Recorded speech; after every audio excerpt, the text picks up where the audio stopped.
ترکی کے سلطان مراد اکثر و بیشتر اپنا لباس تبدیل کر کے بھیس بدل کے پبلک پلیسز پر جاتے، گشت کرتے اور عوام کی خبر گیری کیا کرتے تھے۔ ایک رات وزیر کو لے کر اسی غرض سے نکلے ہوئے ہیں، ایک مقام پر دیکھا کچھ لوگ جمع ہیں، قریب گئے تو دیکھا ایک شخص زمین پر پڑا ہے اور لوگ اس کے ارد گرد جمع ہیں۔ عوامی مزاج ہے، کہیں حادثے کے بعد ایک زخمی زخموں سے چور پڑا ہو، قریب لوگ کھڑے تماشا دیکھ رہے ہوتے ہیں، اس کی مدد کے لیے آگے نہیں بڑھتے۔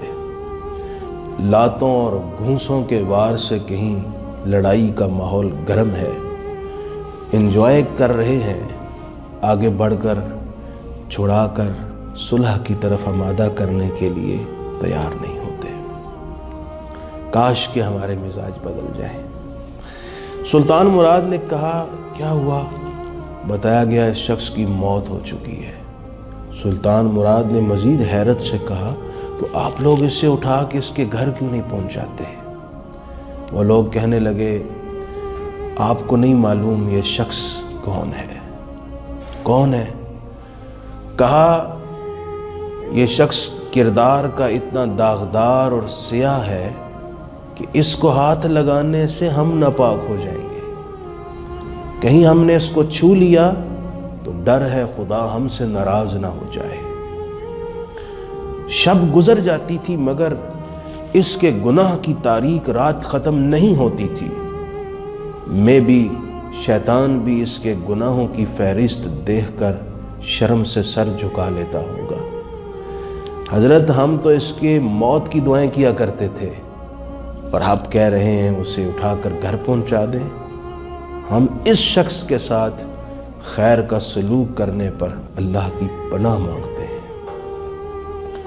سلطان مراد نے کچھ دیر توقف کیا اور پھر کہا مانتا ہوں یہ شخص بہت گناہگار ہوگا، لیکن حضور کا امتی تو ہے نا، تو مصطفیٰ کریم کی نسبت کا لحاظ کرتے ہوئے اسے اٹھاؤ اور گھر پہنچا دو۔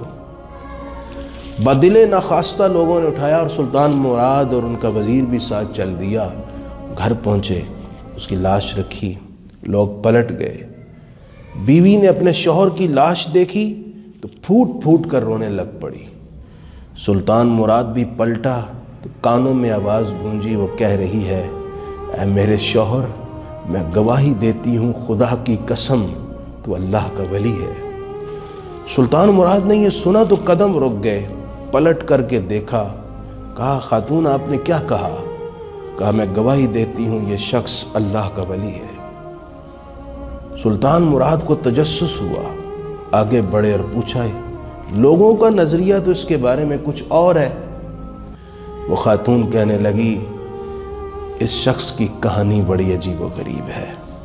یہ رات کو اٹھتا، شراب خانے میں جاتا، جتنا ہو سکے شراب کی بوتلیں خریدتا، گھر لا کر نالیوں میں بہا دیتا اور کہتا الحمدللہ آج کچھ لوگوں کے گناہوں کا بوجھ میں نے ہلکا کر دیا۔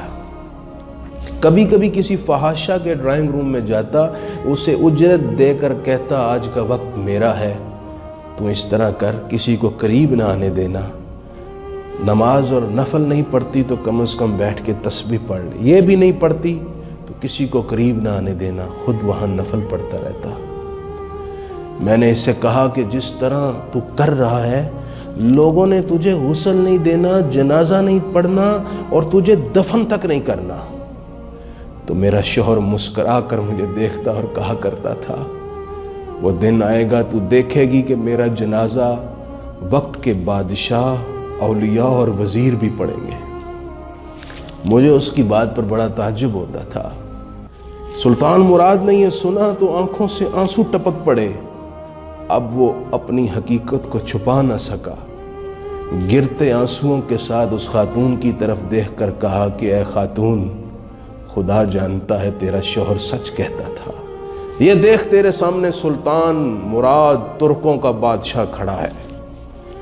سلطان مراد تیرے شوہر کو غسل بھی دے گا، جنازہ بھی پڑھے گا اور تدفین بھی کرائے گا، حکم دے دیا۔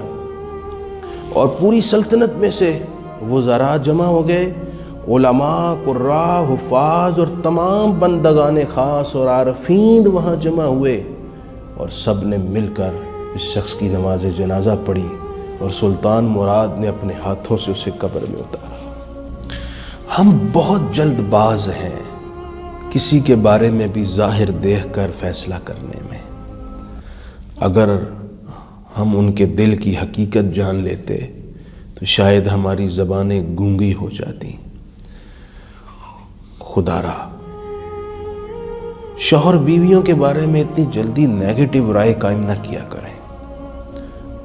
یوں ہی باس امپلائی کے بارے میں، استاد شاگرد کے بارے میں، ایک دوسرے کے بارے میں، پڑوسیوں کے بارے میں، محلے داروں کے بارے میں اچھا سوچیں، اچھی رائے قائم کریں، سکھی ہو جائیں گے۔ اور کوشش کریں جو شخص برائی کی آفت میں مبتلا ہے، چاہے وہ رشوت ہے، فراڈ ہے، بددیانتی ہے، جوا ہے، شراب ہے، کسی طرح کی اخلاقی سماجی برائی میں مبتلا ہے، آپ اس کو موٹیویشن دیں،